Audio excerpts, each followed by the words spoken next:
Kalimutan mag-subscribe at pindutin lang ang hit notification bell.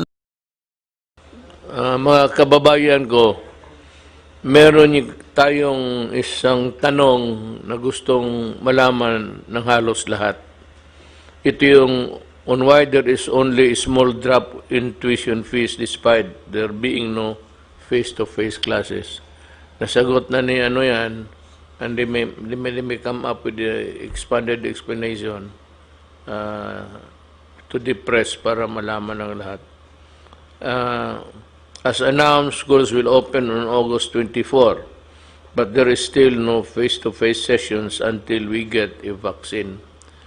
Because ang iposta mo dyan, in your desire to resume classes, ang kapalit niyan is really, the COVID is still here. Nandyan pa yung, hindi lang pa umabot pa sa iyo.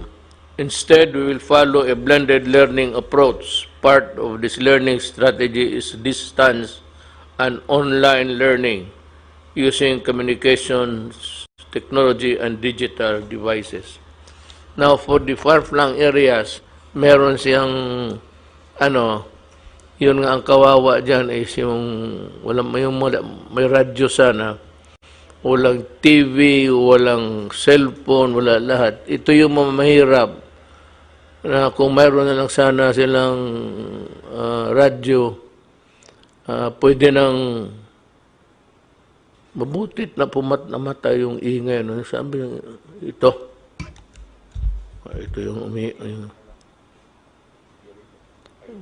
yung air prisoner para hindi kami magka-COVID. Ang problema nito, baka pag-uwi namin, mag-chill na kami.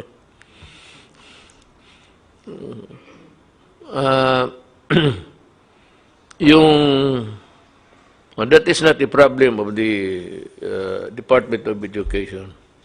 But the lack of communications or how to get through these students, baski radyo lang.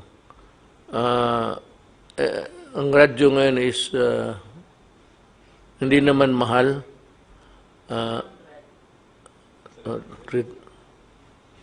Will by 300 sabi ni Secretary Briones. Baka kung magtagal ito talaga, sayang ang panahon, we might buy the radio at 300, maibigay sa lahat ng barangay, maabot ng radyo para naman yung mga mahirap may communication sila sa teacher nila. Even without a face there, as long as you are really interested to learn, ito yung mga mahirap, kaawa naman.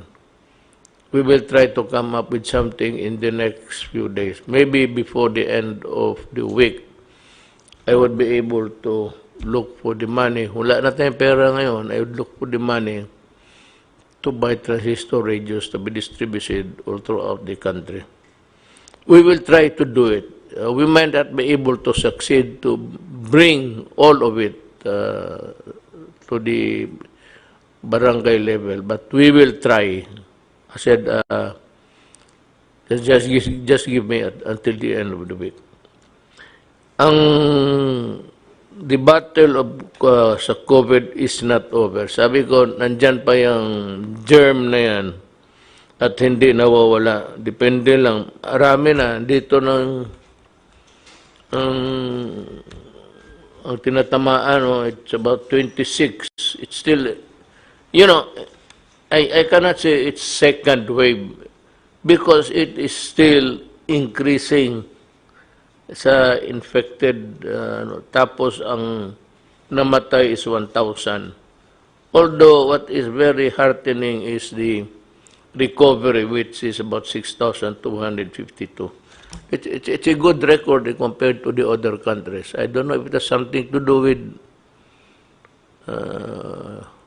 wala. Ang diferensya sa atin is weather. Maybe it's not too cold or the germ is not really find no comfortable in hot places. We are gradually easing restrictions to make way for our economic viability as individuals and as a nation. But it does not mean that we will forget our minimum health standards. Ganito yan eh. Hindi ko kayo mapigilan na lumabas. Hindi ko kayo mahuli lahat. Ang problema niyan, pati yung mga bata, kung samahin ninyo, or you allow your children to go out when the place is not yet ready for them to be outside at nagkasakit. Huwag ninyo kaming sisihin. Do not forget that we warned you about the grave consequences. Marami pang namamatay by the thousands sa Brazil. Ako, sinabi ko na kasi napunta ako ng Brazil. Maraming tao talaga doon, dikit-dikit. Sabi ko noong pag-umpisa pa lang, pag umabot ito ng South America, ang Brazil ang sinabi ko, delikado to. Dumating nga. It was a prophetic statement. But I know that I was there. Yung slum areas nila, kagaya rin sa atin. Ang mabuti na siguro dito, kasi naniniwala kayo sa inyong gobyerno. Well, if not really, sa personally, ayaw ako ninyo. Just listen to our advice because that's intended for everybody. At para sa kapakanan ninyo yan. Ngayon, kung umalumabas talaga kayo, you run the risk of getting infected. Huwag ninyo kaming sisihin. Let us continue to observe proper social distancing kung maglabas kayo. Yung distance, magpalayo ka lang. Kung nandito ka sa Paranaque, iwasan mo yung taga Quezon City, ganun kalayo. Para wala. I'm joking. Nagpapatawa lang ako kasi inaantok na kami. Kanina pa kami dito eh. Frequent hand washing. Kung wala to alcohol, mura lang man ito. Or, you know, come to think of it really, maghugas ka lang ng kamay ng sabon. Yung ordinaryo lang na sabon, I do not have to mention the product, but yung sabon na panlaba, yung just on the safe side. Magsabi ka, pag sabi niya, magsabi ka, kasing puti na nandamit ang kamay mo. yung may advertisement niyan. Mari, masyadong paputi ang labada mo. Hindi labada ho yan, kamay ko yan.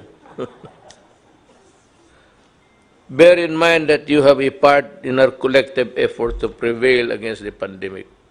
Magkaisa talaga tayo dito. Kaya kung isa-isa tayo, wag tayo sumunod sa iba kasi yung iba, they're suffering. Especially those who declared na pwede nang lumabas when knowing all along na nandyan pa ang COVID, hindi pa nawawala. The only way to fight COVID is vaccine or yung maybe yung miracle pill that would kill just as an antibiotic would kill a bacteria. But itong virus cannot be killed by antibiotic. Katawan mo talaga ang mag-produce ng antibodies. Now, there's a pill, I hope it's true, na parang lalaban. And it can, maybe, kill the... yun ang maganda. Pag yun ang dumating, pag available na, mag-order na ako ng, then I will distribute it. I will personally supervise the distribution. Ako mismo, I will supervise the distribution of the whatever there is para to guarantee that everybody gets a fair share of the medicines and the medical care. Uh, with that, I would like to say daghang salamat sa inyong tanan.